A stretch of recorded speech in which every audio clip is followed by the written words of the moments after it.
শুরুতেই যে প্রশ্নটি আমি দেখতে পাচ্ছি, সাদিয়া আক্তার প্রিয়া জানতে চেয়েছেন কোরবানির গোশত কতদিনের মধ্যে খাওয়া উচিত? সারা বছর কোরবানির গোশত ফ্রিজে রেখে খাওয়া উচিত কি? বল সাদিয়া, কোরবানির গোশত ফ্রিজে রেখে আপনার খেতে হবে এমন কোনো বাধ্যবাধকতাতে নেই। আমরা এটা কিছুদিন খেলাম, এটা দিয়ে আমাদের 6 মাসের গোশত কেনার কাজ সারলাম, এমনটি করাটা জাস্ট মানে কোরবানির সাথে যায় না, অনুচিত এটুকু বলতে পারি। কিন্তু এরকম কোনো সীমানা বলে দেয়নি শরীয়ত যে এর বেশি রাখা যাবে না। কেউ যদি 6 মাস 8 মাস রেখেও খায় তার কোরবানি হয়ে যাবে ইনশাআল্লাহ বিইذনিল্লাহ। কিন্তু এটাকে দিয়ে আমার পরবর্তীতে গোশত কেনা থেকে আমি বেঁচে গেলাম, এটা দিয়ে সারলাম, এই মানসিকতা রেখে অনেকে কোরবানি দেন, সেটা উচিত না। বাট আপনি চাইলে যে কোনো সময় পর্যন্ত রেখে এটি খেতে পারেন। রিসান ভুঁইয়া আপনি জানতেছেন গরু ছাগলের বট খাওয়া কি জায়েজ? জি, এটা সম্পূর্ণ জায়েজ, তবে এটা যার যার রুচির ব্যাপার। কারোর যদি ভালো লাগে তিনি খাবেন, কারোর ভালো না লাগলে তিনি খাবেন না, একান্তই তার ব্যাপার। নেই সালে আহমেদ জানতে চেয়েছেন কোরবানিতে একটি গরুর সাথে 7 জন কোরবানি দিলে যদি কারোর নিয়ত ভালো না থাকে বাকিদের কোরবানি হবে কিনা? যদি একজনের গোশত খাওয়ার উদ্দেশ্য থাকে এবং তিনি গোশতের জন্য করেছেন, কোরবানি তার উদ্দেশ্যই ছিল না, তাহলে কারোর কোরবানি হবে না, কারণ তার উদ্দেশ্য কোরবানি নয় গোশত, অতএব কারোর কোরবানি হবে না। এটি হলো সবচেয়ে গ্রহণযোগ্য কথা এই ব্যাপারে।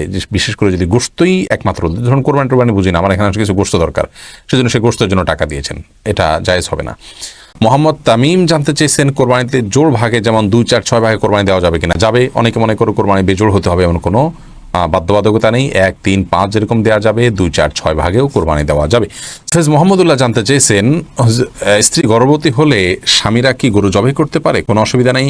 স্ত্রী গর্ভবতী হলে স্বামীরা জবাই করতে পারেন না, এরকম কথা আমাদের সমাজে বলা হয়ে থাকে, কিন্তু এই কথার কোনো ভিত্তি, গ্রহণযোগ্য কোনো ভিত্তি নেই। বরং এরকম অবস্থাতে স্বামী চাইলে পশু জবাই করতে পারেন। সজীব প্রমাণিক আপনি জানতে চেয়েছেন কোরবানির পশু 6 জনের কেনার পর আবার নতুন একজন যোগ করলে কোরবানি হবে কিনা? হয়ে যাবে, কোনো অসুবিধা নেই।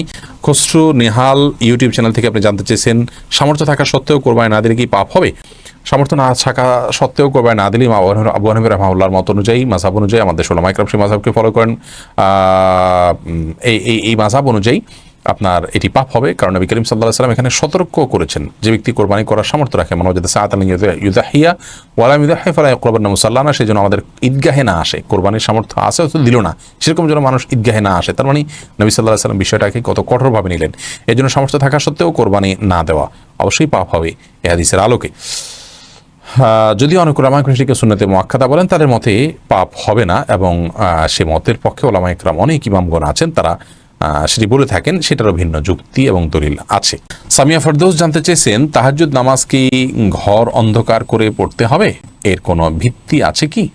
তাহাজ্জুদের নামাজ এটা আমরা ঘর অন্ধকার করে লাইট বন্ধ করে পড়তে হবে, এর কোনো ভিত্তি নেই। বরং সেটা আপনার যেভাবে সেভাবে আদায় করতে পারেন। আপনার মনোযোগের জন্য আপনি যদি আলো আধার করে নিতে পারেন, ডিম আলো করে নিতে চান, তো সেটি করতে পারেন, কোনো অসুবিধা নেই। তবে অন্ধকারেই পড়তে হবে এমন কোনো বাধ্যবাধকতা বা নিয়ম নেই। কাব্য এডি থেকে আপনি জানতে চেয়েছেন ঈদের তাকবীর কোন দিন থেকে শুরু করব? ঈদের নয়, তাকবীরে তাশরিক এটি 2 ভাবে হয়। একটা হলো জিলহজের চাঁদ শুরু হয়েছে, এখন থেকে আমরা বেশি বেশি করে আল্লাহু আকবার, আল্লাহু আকবার, আল্লাহু আকবার, লা ইলাহা ইল্লাল্লাহ, আল্লাহু আকবার, আল্লাহু আকবার, লিল্লাহিল হামদ, আমরা বেশি বেশি করে এখন থেকে পাঠ করব, কোনো সময় কোনো সংখ্যা নির্দিষ্ট না করে, যত বেশি সম্ভব। আর আরাফাতের দিন হাজী সাহেবরা আরাফাতে অবস্থান করলে তখন থেকে তারা তাকবীর শুরু করেন। আমরা পৃথিবীর যে যে প্রান্তে আছে সেখানে 9 তারিখ ফজরের পর থেকে আমরা এই তাকবীর শুরু করব। ঈদের পরে 13ই জিলহজ অর্থাৎ ঈদের 4র্থ দিন আসর পর্যন্ত প্রত্যেক নামাজের পরে একবার করে তাকবীর নারে করে সবাই পাঠ করব। টাকা ধার করে কোরবানি করলে কোরবানি বিশুদ্ধ হবে কি না? জি, একটু আগে আমরা বলেছি ঋণ করে কোরবানি দেয়া যাবে, যদি ঋণ পরিশোধ করার ব্যবস্থা থাকে তাহলে এটি করাতে কোনো অসুবিধা নেই। সম্পাদ জানতে চেয়েছেন বাকিতে কোরবানি পশু কিনলে কোরবানি হবে কিনা? বাকিতে যদি কেউ আপনাকে পশু দেয়, আপনি সেটি দিয়ে কোরবানি করলে কোরবানি হয়ে যাবে, পরবর্তীতে তার টাকা পরিশোধ করে দিতে হবে।